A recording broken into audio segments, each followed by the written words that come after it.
All right, Potterheads, and a massive welcome to Magic Game World. If you're like me, you've probably spent a significant portion of your life daydreaming about that owl finally showing up with your Hogwarts letter. And let's be honest, while we waited, we tried to live out that fantasy through the absolute mountain of Harry Potter video games that have come our way. Seriously, it's been a journey, from graphics that made you squint to worlds so gorgeous you just wanted to live in them. So today, we're dusting off our wands, maybe brewing a quick butterbeer, and taking a deep dive into the digital wizarding world. We'll see how it's evolved and really zoom in on the absolute monster hit that was Hogwarts Legacy. You ready? Axio Nostalgia. Okay, let's rewind to the early 2000s.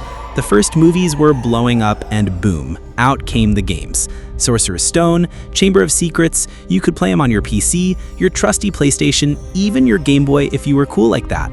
They were our first real shot at being in Hogwarts. Now, were they masterpieces? Debatable. They were definitely of their time.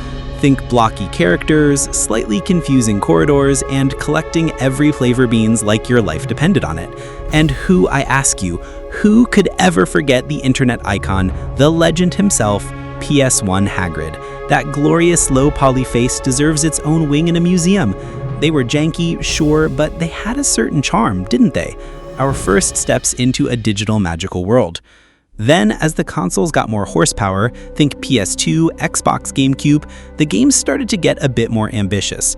Prisoner of Azkaban was a neat one, letting you swap between Harry, Ron, and Hermione, each with their own unique spells and abilities.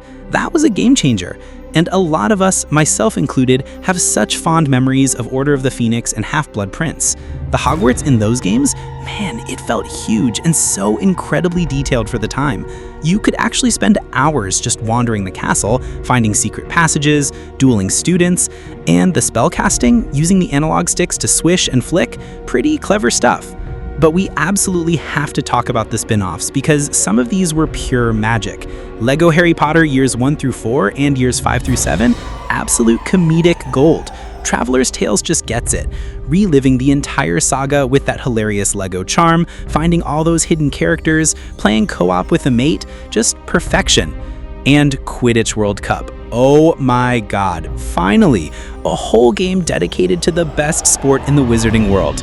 It wasn't super complex, but grabbing the quaffle, dodging bludgers, and making that epic snitch catch, pure unadulterated joy, especially when you were trashing your friends. Now, the Deathly Hallows games, oof, they took a sharp turn.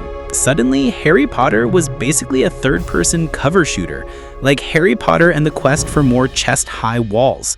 It was definitely trying to match the darker tone of the final movies, and it was a bold choice, I'll give them that, but man, was it divisive. Some folks dug the action, others were just like, where's my Hogwarts?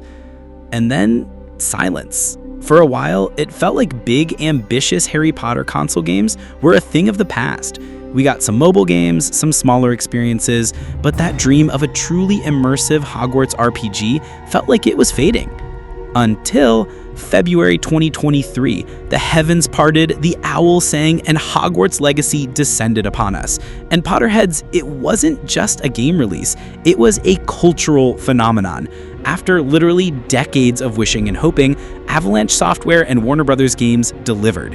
An open-world action RPG set in the 1890s, where we got to be the student, our own character, our own story.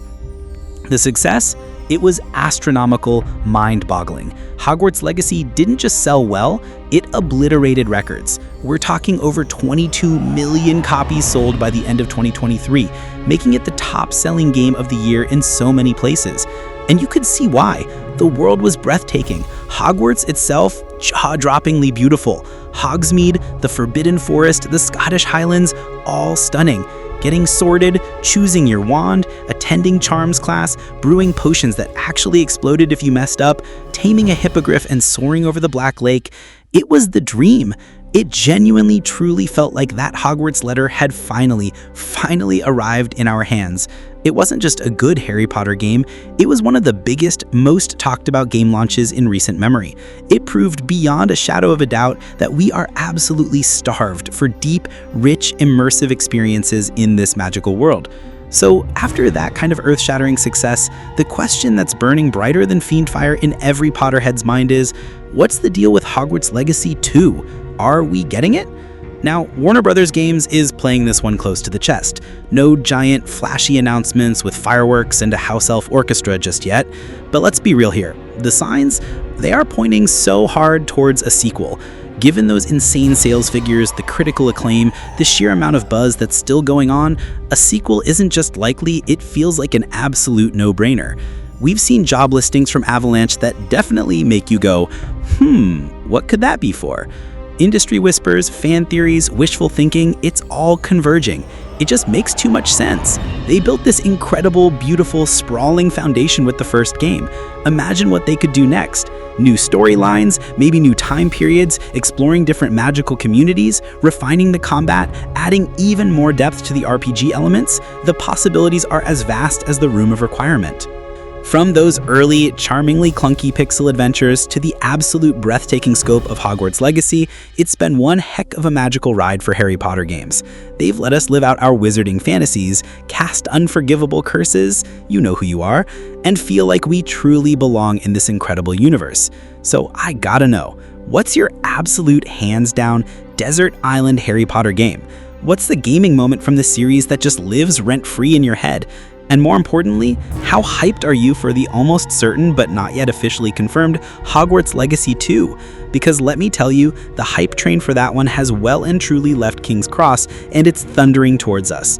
Let me know all your thoughts in the comments below. Thanks for joining me on this magical mystery tour of Harry Potter games.